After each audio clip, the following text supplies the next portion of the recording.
Comme vous le savez, la molécule de l'eau est constituée d'un atome d'oxygène sur lequel est venu se greffer deux atomes d'hydrogène, qui nous donne la formule classique qu'on avait tous appris à l'école, H2O.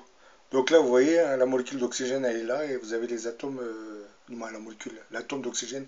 Et là, vous avez les deux atomes d'hydrogène.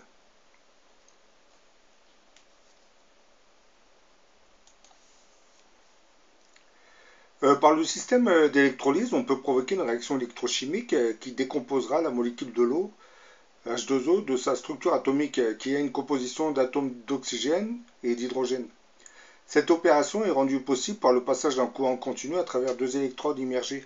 C'est un peu ce que vous voyez là. Les deux électrodes elles sont là. L'électricité parcourant l'eau va désolidariser les atomes d'hydrogène de l'atome d'oxygène. On peut ainsi récupérer soit l'hydrogène, soit l'oxygène. Donc vous voyez là, on récupère d'un côté de l'anode des molécules d'oxygène, et là on va récupérer l'hydrogène. C'est grâce au système d'électrolyse qu'on peut obtenir cette séparation. Ce qui intéresse les scientifiques, c'est l'hydrogène dont ils essaient de travailler la structure atomique pour en obtenir des réactions dites nucléaires à température ambiante.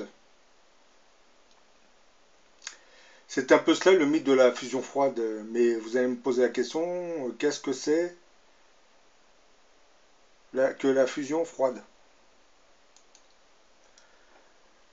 Bah, au cours des réactions de fission, le noyau d'un élément lourd, ici l'uranium hein, ou le plutonium, se scinde en deux noyaux plus légers en dégageant beaucoup d'énergie. C'est le principe qui est utilisé dans la bombe A, mais aussi de manière contrôlée dans les réacteurs nucléaires. C'est un peu ça, vous voyez. Là, on bombarde des atomes d'uranium ou plutonium avec des neutrons, puis il y a une séparation, ça se divise, ça se scinde en deux, et ensuite ça continue, la réaction en chaîne continue. Les morceaux divisés en deux se redivisent en deux, et ainsi de suite. C'est un peu la réaction en chaîne. Dans le cas des réactions de fusion thermonucléaire, deux éléments chimiques légers, le deutérium et le tritium, qui sont deux isotopes de l'hydrogène, bien entendu, fusionnent pour former un élément plus lourd en dégageant une très grande quantité d'énergie. Bah, c'est le principe de la bombe H, comme hydrogène. Mais c'est aussi la réaction à l'œuvre au cœur des étoiles, car son déclenchement nécessite des températures et des pressions qui règnent au cœur des astres. Bah là, vous voyez, hein, vous avez la fusion thermonucléaire, les deux isotopes, le tritium et le deutérium, vont fusionner. En fusionnant, ils vont nous donner de l'hélium et donner un neutron. Cette formation d'hélium va dégager de l'énergie. C'est un peu ça qui va fournir l'énergie thermonucléaire. Pour amorcer la réaction de fusion thermonucléaire dans une bombe H, il faut une importante quantité d'énergie qui ne s'obtient que par la présence d'une mini-charge atomique.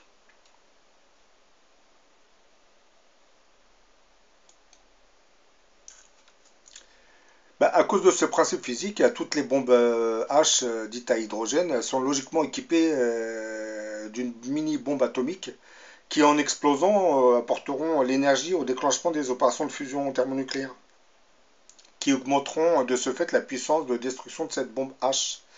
Les premières bombes H mises au point au début des années 50 atteignaient des puissances de 10 mégatonnes, soit l'équivalent de 10 millions de tonnes de TNT. Celle conçue par les Russes au début des années 60 atteignait un record de 50 millions de tonnes de TNT.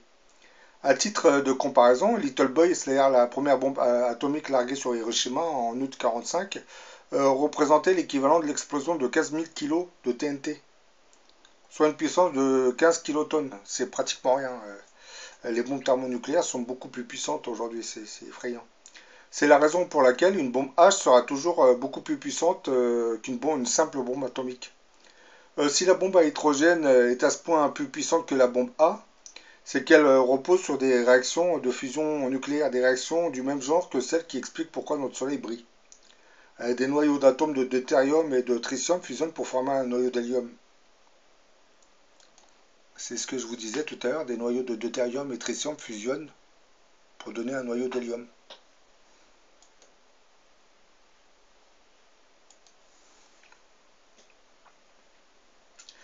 cours de la réaction, des particules sont émises, hein. Le noyau créé est plus léger que la somme des deux noyaux mis en jeu. Cette différence de masse est convertie en une quantité d'énergie colossale. Cependant, pour parvenir à initier la fusion nucléaire, il est indispensable de créer des conditions de température et de pression extrêmes. Des conditions qui sont obtenues grâce aux réactions de fission nucléaire qui ont lieu lors d'une explosion d'une bombe atomique. Bah, c'est ce que j'expliquais. Pour déclencher la fusion thermonucléaire dans une bombe H, il faut l'amorcer grâce à l'explosion d'une mini-bombe atomique. Et c'est la puissance dégagée par cette mini-bombe atomique va déclencher les opérations de fusion thermonucléaire, qui à son tour va exploser, déclencher une explosion encore plus importante. Un atome d'uranium ou de plutonium est cassé par la projection d'un neutron, hein, sur son noyau. Cette fission génère de nouveaux neutrons qui, à leur tour, vont briser les noyaux environnants, provoquer une réaction en chaîne. C'est un peu ce que je vous faisais voir, hein, tout à l'heure, hein, vous voyez. Comme je dis, cette fission va générer de nouveaux neutrons qui, à leur tour, vont briser les noyaux environnants et provoquer une réaction en chaîne. En l'espace d'à peine quelques nanosecondes, la quantité d'énergie nécessaire au déclenchement d'une bombe thermonucléaire est libérée. C'est grâce à l'explosion d'une mini-bombe atomique qu'on peut déclencher l'explosion thermonucléaire. Bah là, je vais vous parler du mythe de la fusion froide, hein. Comme je viens de l'expliquer, lorsque les atomes sont fusionnés pour faire des gros atomes, ils dégagent de l'énergie. C'est ce genre de fusion qui nous donne la lumière du Soleil et de toutes les étoiles de l'univers. Bah, on sait faire de la fusion à chaud, lorsqu'on chauffe très fort des atomes. Le seul problème, c'est que la fusion dégage tellement d'énergie qu'il est impossible de la maîtriser. L'idéal serait d'avoir une fusion contrôlée à froid, qui dégagerait assez d'énergie pour faire tourner une centrale électrique, mais pas assez pour faire exploser la dite centrale. La fusion froide désigne des réactions supposées nucléaires réalisées à température ambiante. La plus connue est celle qui semble être une fusion nucléaire réalisée selon les techniques dérivées d'une expérience réalisée par Martin Fleischmann et Stanley Pons en mars 89. Bah, le 23 mars 1989, les professeurs Stan Pons de l'Université de l'Utah aux États-Unis et Martin Fleischmann de l'Université de Southampton en Grande-Bretagne avaient annoncé la découverte d'une nouvelle manière de produire de l'énergie nucléaire propre, la fusion froide. Ils avaient fait passer du courant électrique dans une cellule contenant deux électrodes, hein, l'une en platine et l'autre en palladium. Les deux électrodes plongées dans un électrolyte composé essentiellement d'eau lourde. Bon, c'est un peu ça, hein. Vous avez les deux électrodes, hein. Ils ont plongé les deux électrodes dans cette eau. De l'eau lourde, hein, pratiquement. Ils avaient remarqué qu'il se dégageait plus de chaleur que d'énergie électrique qui était appliquée.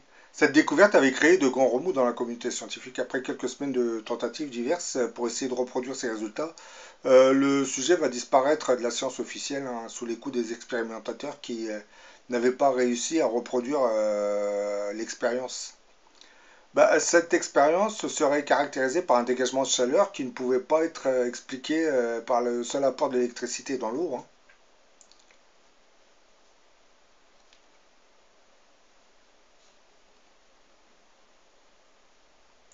L'énergie dégagée lors de cette expérience d'électrolyse d'un nouveau genre avait fait fondre carrément les électrodes utilisées et qui étaient plongées dans l'eau.